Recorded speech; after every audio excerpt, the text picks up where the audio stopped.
الصلاة والسلام على أشرف الأنبياء وسيد المرسلين خاتم النبيين قائد الغر المحجلين وسيلتنا في الدارين إلى الله رب العالمين سيدنا ومولانا محمد وعلى آله وأصحابه أجمعين ومن تبعهم بإحسان إلى يوم الدين. أما بعد فقد قال الله سبحانه وتعالى في القرآن المجيد والفرقان الحميد: أعوذ بالله من الشيطان الرجيم بسم الله الرحمن الرحيم إن الله وملائكته يصلون على النبي يا أيها الذين آمنوا صلوا عليه وسلموا تسليما اللهم صل على سيدنا ومولانا محمد معدن الجود والكرم وآله وبارك وسلم وصل على جميع إخوانه من النبيين والصالحين. حدثنا محمد بن يوسف قال حدثنا سفيان عن عبد الملك بن حميد عن براد كاتب المغيرة بن شعبة قال أملى علي المغيرة بن شعبة في كتابه إلى معاوية أن النبي صلى الله عليه وسلم كان يقول في دبر كل صلاة مكتوبة: لا إله إلا الله وحده لا شريك له له الملك وله الحمد وهو على كل شيء قدير اللهم لا مانع لما أعطيت ولا معطي لما منعت ولا ينفع ذا الجد منك الجد.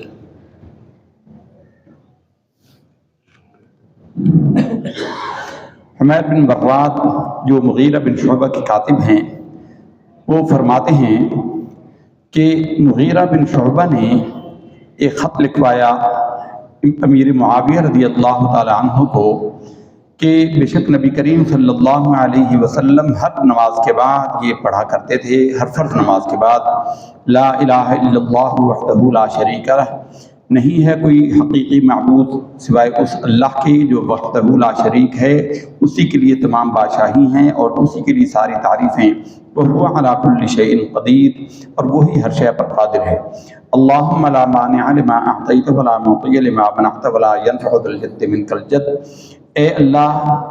کوئی روک نہیں سکتا اگر تو دینے پر آ جائے، اور کوئی روک نہیں سکتا، کوئی عطا نہیں کر سکتا اگر تو عطا کرے، اور کوئی محنت کرنے والا، فائدہ پہنچانے والا کسی کو فائدہ نہیں پہنچا سکتا جب تک کہ تو نہ چاہے. شعبہ کہتے ہیں کہ عبد الملک نے، اور وہ کہتے ہیں کہ ایسے ہی انہوں نے بھی لکھا شعبہ نے عبد الملک کو: وقال الحسن جد غنیا عن الحکم عن القاضی المجیمرۃ عن برات بہذا، یعنی اسی طریقے کی حدیث ان سے بھی روایت ہوئی. ہمارا بات چل رہا ہے کہ فرض نمازوں کے بعد اونچی آواز سے ذکر کرنے کے باب میں، جیسا کہ ہم نے پہلے بیان کیا ہے، گزشتہ نشست میں ہم نے اس کی زیادہ وضاحت کی تھی کہ فرض نمازوں کے بعد کئی ہماری اہل سنت کی مساجد میں لا الہ الا اللہ کا ورد کیا جاتا ہے اونچی آواز سے، اور کئی جگہ پر اونچی آواز سے نہیں کیا جاتا. تو دونوں طرح کی حدیثیں موجود ہیں، اس لیے اونچی آواز سے ذکر کرنے والوں کو طعن کرنا یہ غلط ہے. یہ رسول اللہ صلی اللہ علیہ وسلم کی سنت ہے. اور یہ جو آپ نے سنا، یہ چوتھا کلمہ پڑھنا، اور یہ اللہم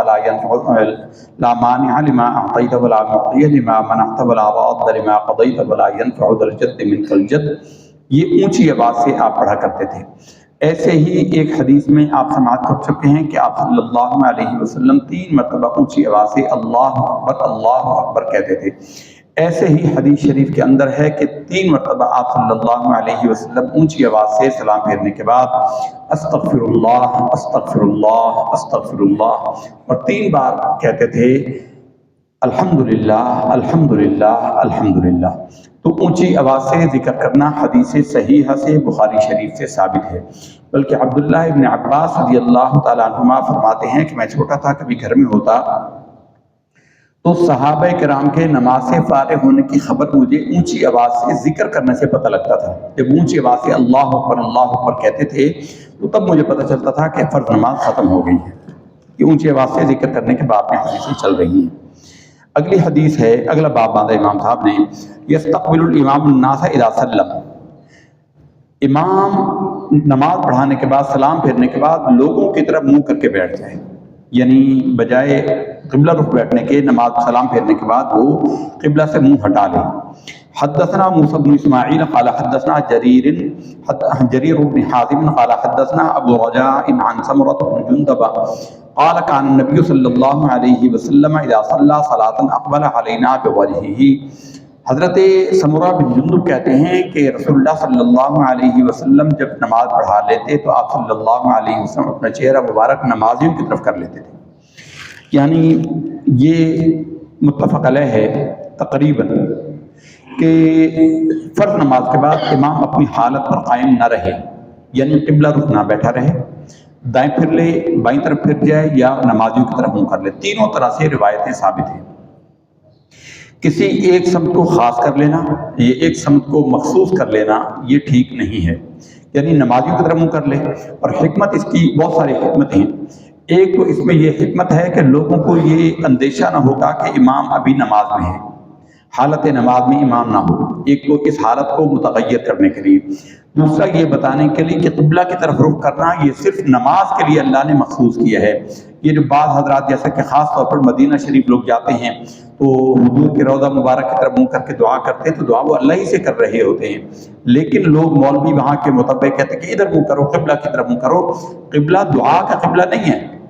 دعا کا قبلہ آسمان ہے، اس لیے ہاتھ آسمانوں کی طرف اٹھائے جاتے ہیں۔ قبلہ جو ہے نا دعا کا، نماز کا قبلہ بیت اللہ ہے،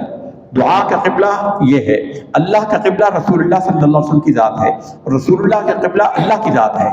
قبلہ کہتے ہیں جس کو آپ اپنے سامنے رکھتے ہیں۔ اب جب کہا جائے کہ اللہ کا قبلہ رسول اللہ ہے تو بہت سارے لوگ ان کو چونکہ حضور کی شان کا تو پتہ نہیں اور ان کے دلوں میں حضور کا بغض بھرا ہوا ہے تو فوراً فتویٰ لگا دیتے کہ دیکھو یہ شرک ہے، اللہ کا قبلہ کون ہو سکتا ہے؟ قبلہ کا مطلب ہوتا ہے جس کی طرف کوئی متوجہ ہو، اور اللہ ہر لمحہ اپنے حبیب کی طرف متوجہ ہے۔ بلکہ اللہ رب العزت جو ہے اس کا درود پڑھنے کے بارے میں بھی مفسرین کرام نے ایک تفسیر یہ کی ہے کہ ان اللہ وملائکتہ یصلون علی النبی کا مطلب یہ ہے کہ اللہ ہر لمحہ رحمت کے ساتھ اپنے حبیب کی طرف توجہ فرماتا ہے۔ تو رسول اللہ کا قبلہ اللہ کی ذات ہے، ہمارا قبلہ بیت اللہ شریف ہے نماز کے لیے، اور ہمارا دعا کا قبلہ جو ہے وہ ہاتھ آسمان کی طرف اٹھائے جاتے ہیں، دعا کا قبلہ ہاتھ اٹھانا ہے۔ تو اس لیے نماز کی حالت سے اپنے آپ کو متغیر کرنے کے لیے، تبدیل کرنے کے لیے نمازیوں کی طرف منہ کر لے، دائیں طرف منہ کر لے یا بائیں طرف منہ کر لے۔ دائیں طرف ہی کرنا بھی خاص نہیں ہے، جو دائیں طرف کر لے وہ بھی حدیث شریف میں منع کیا گیا ہے کہ اس کو خاص ہی کر لے، بائیں طرف بھی کر لینا چاہیے۔ امام نماز پھیرنے کے بعد، سلام پھیرنے کے بعد کدھر منہ کرے تو حدیث آپ نے سماعت کی کہ حضور علیہ السلام اپنا چہرہ مبارک نمازیوں کی طرف کر لیتے تھے۔ اب نمازی ہوں یا مقتدی ہوں، ہاتھ تو یوں اٹھاتے ہیں سب، تو ہاتھ کا قبلہ اللہ کی طرف ہے، آسمانوں کی طرف۔ حدثنا عبد الله بن مسلمة عن مالك عن صالح بن كيسان عن عبيد الله بن عبد الله بن عتبة بن مسعود عن زيد بن خالد الجهني أنه قال صلى لنا رسول الله صلى الله عليه وسلم صلاة الصبح بالحديبية على أثر سماء كانت من الليل فلما انصرف أقبل على الناس فقال هل تدرون ماذا قال ربكم عز وجل؟ قالوا الله ورسوله أعلم قال أصبح من عبادي مؤمن وبي كافر فأما من قال مطرنا فضل الله ورحمته فذلك مؤمن بي وكافر بالكوكب وأما من قال مطرنا بنوع كذا وكذا فذلك كافر بي ومؤمن بالكوكب۔ اس حدیث میں بہت سارے مسئلے بیان ہوئے ہیں۔ ترجمہ یہ ہے کہ عبداللہ بن مسعود، عقبہ بن مسعود فرماتے ہیں، حضرت عبداللہ بن مسعود کے بیٹے ہیں دوسرے، زید بن خالد جوہنی سے روایت کرتے ہیں، وہ کہتے ہیں کہ رسول اللہ صلی اللہ علیہ وسلم نے ہمیں نماز پڑھائی فجر کی نماز حدیبیہ کے مقام پر، یہ صلح حدیبیہ کا موقع ہے، علی اثر سماء، تو آسمان پر صبح میں فجر کی نماز کے بعد جب دیکھا تو بادلوں کے آثار تھے اور کچھ بادل برس چکے تھے، بارش کے آثار موجود تھے۔ فلما انصرف اقبل علی الناس، حضور نماز سے پھرے اور لوگوں کی طرف متوجہ ہوئے۔ اس میں عنوان تو یہی ہے کہ لوگوں کی طرف متوجہ ہونا۔ پھر آپ نے فرمایا هل تدرون ماذا قال ربكم عز وجل، کیا تم جانتے ہو کہ تمہارے رب عز وجل نے کیا فرمایا؟ یعنی حضور نے لوگوں کی طرف متوجہ ہوئے۔ حضور نے فرمایا کہ تمہیں پتہ، یعنی حضور نبی کریم صلی اللہ علیہ وسلم سے اللہ رب العزت سرگوشی فرماتا تھا، آپ سے بلا واسطہ اور جبریل کے ذریعے کلام فرماتا تھا، وحی فرماتا تھا۔ تو آپ نے فرمایا کہ تم جانتے ہو کہ تمہارے رب نے کیا فرمایا؟ تو لوگوں نے کہا اللہ ورسولہ اعلم، اللہ اور اس کا رسول بہتر جانتا ہے۔ اب آج کل کوئی کہہ دے کہ اللہ اور اللہ کا رسول کا فضل ہے، اللہ اور اللہ کے رسول کا کرم ہے، کہ اللہ اور اللہ کا رسول زیادہ جانتے ہیں، فوراً شرک کا فتویٰ لگے گا کہ رسول اللہ کو اللہ کے برابر تم نے کر دی۔ صحابہ کرام کا یہی طریقہ تھا۔ جب ہم یہ کہتے ہیں کہ ہم اہل سنت و جماعت ہیں، اہل سنت و جماعت کا مطلب یہ ہے کہ یہ سنت والے ہیں اور جماعت الصحابہ والے ہیں۔ جماعت سے مراد جماعت صحابہ۔ ہمارا ایمان بحمد اللہ تعالیٰ وہ ہے جو صحابہ کرام کا ایمان تھا۔ تو صحابہ کرام یہ کہتے تھے کہ اللہ اور اللہ کا رسول بہتر جانتے ہیں۔ صحابہ کرام یہی فرماتے تھے، اللہ و رسولہ اعلم۔ لوگوں نے کہا کہ اللہ اور اللہ کا رسول بہتر جانتے ہیں، تو سرکار دو عالم صلی اللہ علیہ وسلم نے فرمایا کہ اللہ فرماتا ہے اصبح من عبادی مؤمن بی و کافر، کہ میرے کچھ بندوں نے صبح اس حالت میں کی کہ کچھ مجھ پر ایمان رکھتے ہیں اور کچھ کافر ہوئے۔ یعنی حضور نے فرمایا کہ کچھ لوگوں نے صبح اس حال میں کی کہ وہ کافر بھی ہیں اور کچھ مومن بھی ہیں۔ فاما، پھر رہے وہ لوگ، من قال مطرنا بفضل اللہ ورحمتہ، جس نے یہ کہا کہ اللہ کی فضل اور اس کی رحمت سے بارش ہوئی، فذلک مؤمن بی، وہ مجھ پر ایمان رکھنے والے ہیں، وکافر بالکوکب، اور وہ ستاروں کے انکار کرنے والے ہیں۔ واما، اور رہے وہ لوگ، من قال مطرنا بنوء کذا وکذا، جنہوں نے کہا کہ بارش اس وجہ سے ہوئی، اس بادل سے، اس بادل سے، اس ہوا سے، ان کا حال یہ ہے کہ کافر بی، انہوں نے مجھ سے کفر کیا، اور مؤمن بالکوکب، وہ ستاروں پر ایمان رکھتے ہیں۔ یعنی یہ ہماری ایک کتاب ہے شرح عقائد، بڑی معروف کتاب ہے، عقائد نصفیہ کے نام سے، شرح عقائد کے نام سے ہماری کتاب ہے، جو دیوبندی سنی ہر مکتبہ فکر میں عقائد کے بعد میں پڑھائی جاتی ہے، بڑی معتبر کتاب ہے۔ اس میں ایک مسئلہ لکھا ہوا ہے، اس میں کہا گیا ہے کہ اگر مومن یہ کہے، مسلمان ہو، وہ یہ کہے کہ بادل آئے اور بارش برسی، تو وہ مومن ہے، وہ صحیح ہے۔ لیکن اگر کافر یہ کہے کہ بادل آئے اور بارش برسی، تو وہ اس کا کفر مزید پکا ہو گیا، وہ کافر ہے۔ اس کا سبب یہ ہے کہ مومن جب یہ کہتا ہے کہ بادل آئے اور بارش برسی، تو اس کا ایمان یہ ہے کہ ان بادلوں کو لانے والا اللہ ہے،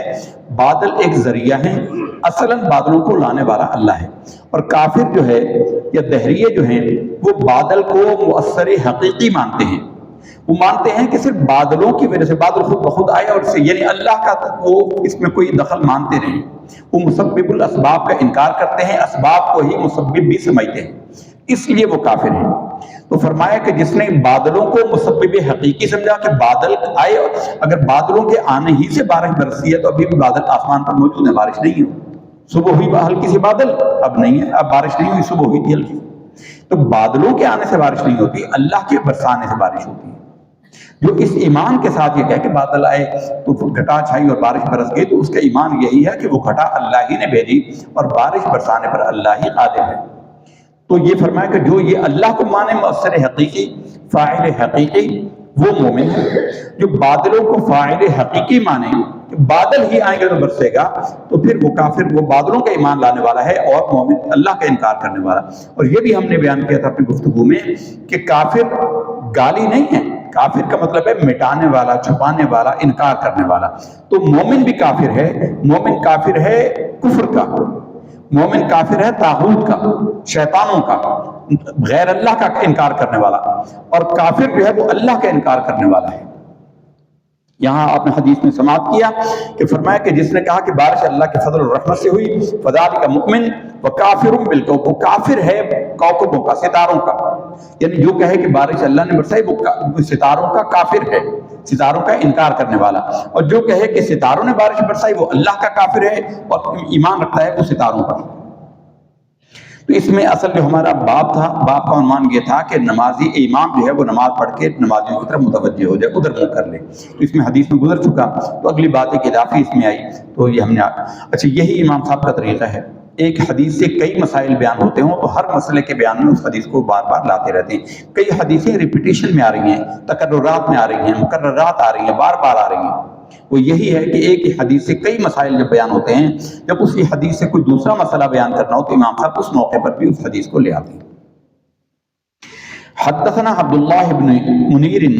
سمع یزید بن ہارون قال اخبرنا حمید عن انس بن مالک قال اخر رسول اللہ صلی اللہ علیہ وسلم الصلاة ذات لیلۃ اذا شطر اللیل ثم خرج علینا فلما صلى اقبل علینا بوجهه فقال ان الناس قد صلوا ورقدوا وانکم لن تزالوا في صلاة من انتظرتم الصلاة۔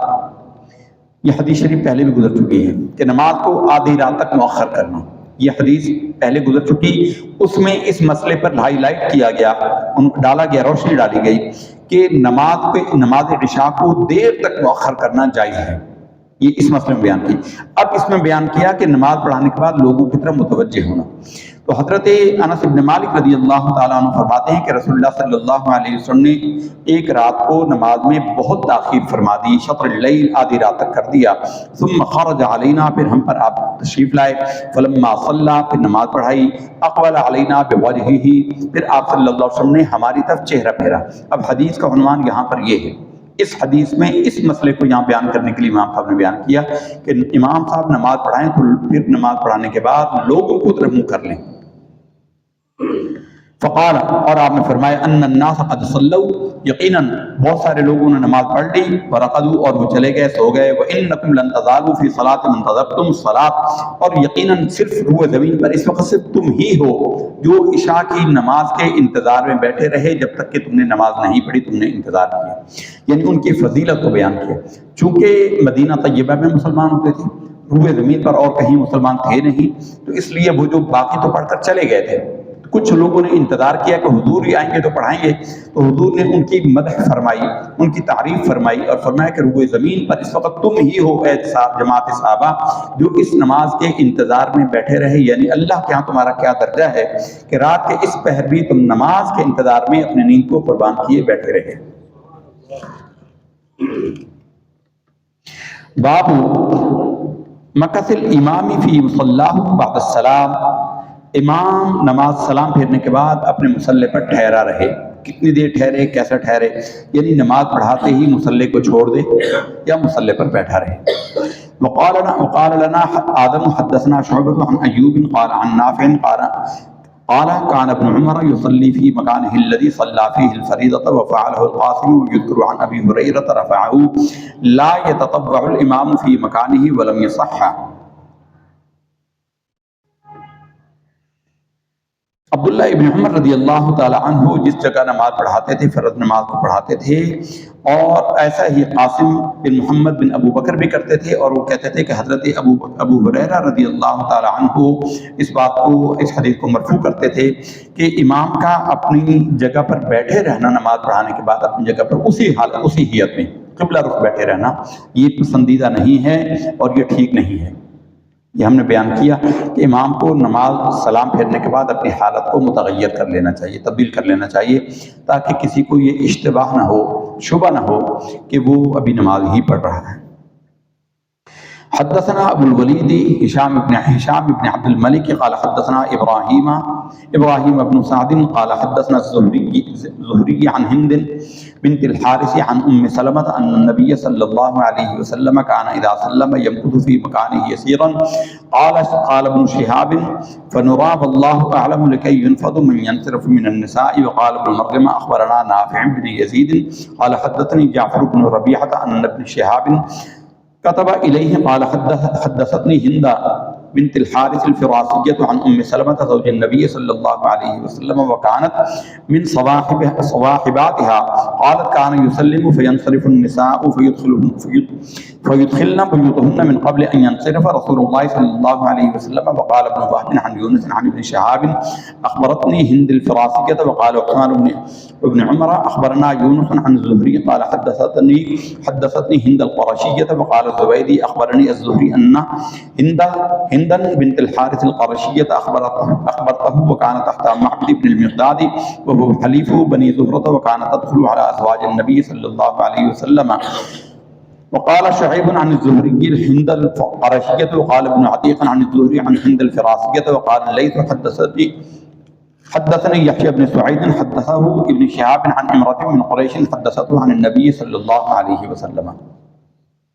اصل میں یہاں پہ ایک نام آیا ہے ایک صحابیہ کا، وہ تابعی بھی ہیں، ایک صحابیہ، ایک خاتون، ان کا نام بھی ہند ہے، اور ایک خاتون ہند نام کی وہ صحابیہ بھی ہیں۔ تو دونوں کا ذکر آیا، تو یہ روایت میں بار بار جو آگے تکرار آئی ہے، اس کی وضاحت کرنے کی آئی ہے کہ وہ ہند فراسیہ جو ہے وہ تابعیہ ہے، اور ایک ہند جو قرشیہ ہے وہ صحابیہ ہے۔ ہند نام عربوں میں بڑا پسندیدہ نام تھا۔ ہند اور ہندا نام، اب یہ ہمارے ہندوستان کو ہند کہتا ہے، اسی نسبت سے ہند کا لفظی معنی ہوتا ہے تل۔ یہ جو تل لگایا جاتا ہے نا خوبصورتی کا، تو یہ تل ہوتا ہے اس کا معنی۔ تو یہ جو سرزمین ہندوستان ہے یہ دنیا میں ایک منفرد خطہ زمین ہے۔ عربوں میں اس کی بڑی تعریف کی جاتی تھی، بلکہ حضرت سیدنا حسان بن ثابت رضی اللہ تعالیٰ عنہ کے ایک قصیدہ میں ہندی تلواروں کا بڑا ذکر ہے۔ ہندی تلواریں بڑی تیز ہوتی تھیں، بڑی سمارٹ، بڑی ہلکی پھلکی اور بہت تیز دھار ہوتی تھیں۔ ہندی تلواروں کے بڑے عاشق تھے، اور حضور نبی کریم صلی اللہ علیہ وسلم نے بھی ایک حدیث مبارکہ میں ہندوستان سے آنے والی ٹھنڈی ہواؤں کا ذکر کیا ہے، جس کو اقبال نے اپنی نظم میں نظم کیا اور بیان کیا: میرے حرب کو آئی ٹھنڈی ہوا جہاں سے، میرا وطن وہی ہے، میرا وطن وہی ہے۔ تو یہ جو ہند ہے یہ اصل میں لفظ سندھ ہے۔ یہ ہند جو لفظ ہے یہ اصل میں سندھ ہے۔ سندھ یہاں پر الیگزینڈر جب آیا، سکندر اعظم جب آیا فتح کر کے، تو وہ سین پروناؤنس نہیں کر سکتے، جو یونانی تھے وہ سین پروناؤنس نہیں کر سکتے تھے، تو انہوں نے اس کو انڈ کہا، انڈ سے پھر انڈیا ہوا، اور یہ یونان سے جب عرب میں آیا تو ان سے ہند ہو گیا، ان سے ہند پروناؤنسیشن میں آسان ہے، تو یہ سرزمین ہند ہو گیا۔ تو یہ پورا ہندوستان جو ہے یہ سندھ کی بات یہ سندھ کہلاتی ہے۔ ہندوستان کی سرزمین کے اندر دو بڑے دریا ہیں، دو بڑے دریا، ایک دریا گنگا ہے اور ایک دریا سندھ ہے، لیکن دریا سندھ کو دریاؤں کا باپ کہا جاتا ہے۔ اچھا، دریاؤں میں بھی نر اور مادہ ہوتے ہیں۔ جیالوجی کے ماہرین کہتے ہیں، ارضیات کے ماہرین کہتے ہیں کہ دریاؤں ہر شے میں، کیونکہ یہ اللہ نے قاعدہ کلیہ بیان کیا قرآن مجید میں اللہ رب العزت نے فرمایا وَمِن كُلِّ شَيْءٍ خَلَقْنَا زَوْجَيْنِ لَعَلَّكُمْ تَذَكَّرُونَ، ہم نے ہر شے کا جوڑا جوڑا بنایا ہے شاید کہ تم اس بات سے نصیحت حاصل کرو۔ اللہ بہتر ہے،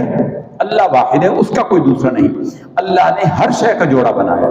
انسانوں کا جوڑا بنایا، جانوروں کا جوڑا بنایا، درختوں کا جوڑا بنایا، دریاؤں کا جوڑا بنایا۔ تو یہ دریا سندھ جو ہے یہ مذکر دریا ہے، نر دریا ہے، اور دریا گنگا جو ہے یہ مادہ دریا ہے، یہ مادہ ہے دریاؤں میں۔ جیالوجی کے ماہرین اس کی بات کو تفصیل سے جانتے ہیں۔ اس دریا کا ایک نام ابسین بھی ہے، کوئٹہ سے جب یہ آتا ہے تو اس کا نام ابسین ہوتا ہے۔ ابسین کے لفظی معنی ہے دریاؤں کا باپ، تو یہ نر دریا ہے، تو اس کی سرزمین مانی جاتی تھی۔ پورا خطہ ہند جو ہے یہ گنگا اور سندھ کی زمین مانی جاتی تھی، اور ان دونوں میں بھی سندھ کی سرزمین مانی جاتی تھی، اس لیے اس کو سندھ اور پھر انڈ کہا، انڈ سے پھر ہند ہوا، اور ہند سے اب ہند عربوں میں بڑا پسندیدہ نام تھا، اور رسول اللہ صلی اللہ علیہ وسلم نے اللہ تعالیٰ کے عطا کیے ہوئے علم سے بتا دیا تھا کہ ہندوستان کی سرزمین میں میرے لیے ادب کا بہت مقام ہوگا، اس لیے حضور نے فرمایا تھا کہ میرے حرب کو آئی ٹھنڈی ہوا جہاں سے، میرا وطن وہی ہے، میرا وطن وہی ہے، تو ہندوستان کی سرزمین ہو۔ تو یہ ہند نام کی دو خواتین ہیں، ایک تابعیہ ہیں اور ایک قرشیہ ہیں جو صحابیہ ہیں، تو دونوں کو ڈیفائن کرنے کے لیے بار بار ان کا تذکرہ ہے جو ہم نے سند میں پڑھا ہے۔ حدیث کا موضوع یہی ہے کہ نماز کے بعد امام اپنے مصلی پر کتنی دیر بیٹھے۔ حضرت ہند بنت الحارث الفراسیہ، یہ فراسیہ جو ہند ہیں حارث کی بیٹی، یہ تابعیہ ہے۔ یہ فرماتی ہیں، یہ ام سلمہ رضی اللہ تعالیٰ عنہ سے روایت کرتے ہوئے زوج النبی حضور کی زوجہ ہیں، فرماتی ہیں وَكَانَتْ مِنْ صَبَاحِبَاتِهَا، اور یہ حضرت ام سلمہ رضی اللہ تعالیٰ عنہ کے پاس آ کر بیٹھنے والی خواتین میں سے ایک تھی۔ قالت، وہ کہتی ہیں، کانا یسلم، سرکار دو عالم صلی اللہ علیہ وسلم سلام پھیرتے، فینصرف النساء، تو عورتیں جلدی سے واپس نکل جاتی، فیدخلن بیوتہن، اور عورتیں گھر میں داخل ہو جاتی، من قبل ان ینصرف رسول اللہ صلی اللہ علیہ وسلم، اس سے پہلے کہ رسول اللہ صلی اللہ علیہ وسلم نمازیوں کی طرف متوجہ کرتی ہیں، عورتیں سلام پھیرتے ہی نکل جاتی۔ حضور تھوڑی دیر توقف کرتے تھے قبلہ رخ بیٹھنے کا کہ عورتوں کو نکل جانے کا موقع ہو جائے۔ جب حضور نمازیوں کی طرف پھرتے تھے اس سے پہلے عورتیں اپنے اپنے گھروں میں جا چکی ہوتی تھی، کیونکہ مسجد نبوی کے دائرے میں گھر تھے تو ان کو جانے میں دیر نہیں لگتی تھی، وہ جلدی نکلتی تھی۔ اور اس میں جو موضوع بیان کیا گیا کہ کچھ دیر حضور اپنی حیت پر بیٹھتے تھے، یعنی اگر امام آیت الکرسی پڑھنے کے وقفے میں بیٹھا رہے تو یہ ٹھیک ہے، بلکہ حضرت حکیم الامت مفتی احمد یار خان صاحب نعیمی بدایونی گجراتی رحمۃ اللہ تعالیٰ علیہ فرماتے ہیں کہ وہ جو حدیث میں ہے کہ اگر کوئی شخص فرض نماز کے بعد اسی جگہ بیٹھے آیت الکرسی پڑھ لے تو اس کے اور جنت کے داخلے کے درمیان صرف موت ہی ہوتی ہے، یعنی مرتے ہی وہ جنت میں داخل ہو جائے گا۔ اس حدیث کی شرح میں مفتی احمد یار خان صاحب نعیمی رحمۃ اللہ تعالیٰ علیہ مرات المناجیح میں فرماتے ہیں کہ سلام پھیرنے کے بعد امام اسی حالت میں یعنی قبلہ رخ بیٹھے ہوئے رخ پھیرے بغیر آیت الکرسی پڑھے تو اس خوشخبری کا مصداق ہوتا ہے۔ تو مقصود یہاں پر یہ بیان کرنا ہے کہ کتنی دیر امام اپنے مصلی پر بیٹھ سکتا ہے۔ اگلی حدیث ہے، باب باندھا امام صاحب نے، من صلی بالناس فذکر حاجتہ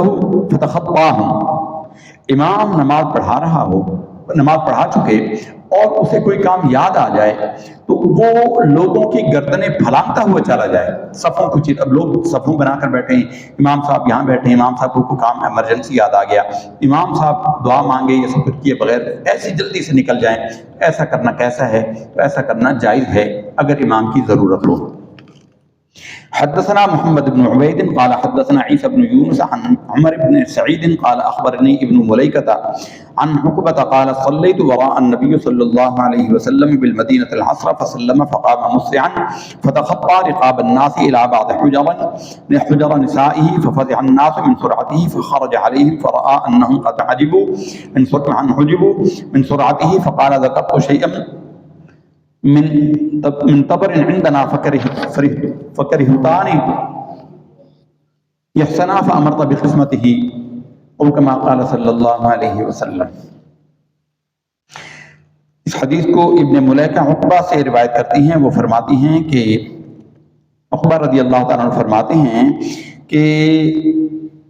رسول اللہ صلی اللہ علیہ وسلم کے پیچھے ہم نے نماز پڑھی۔ عقبہ کہہ رہے ہیں وراء النبی صلی اللہ علیہ وسلم بالمدینۃ العصر، مدینہ شریف میں عصر کی نماز پڑھی، فسلم، حضور نے سلام پھیرا، فقام مسرعا، آپ صلی اللہ علیہ وسلم جلدی سے کھڑے ہوئے، فتخطى رقاب الناس الى بعض حجر، تو آپ صلی اللہ علیہ وسلم لوگوں کی گردنیں پھلانگتے ہوئے تیزی سے گئے، مسرعا جلدی سے، رقاب الناس لوگوں کی گردنیں پھلانگتے ہوئے، الى بعض حجر نسائه،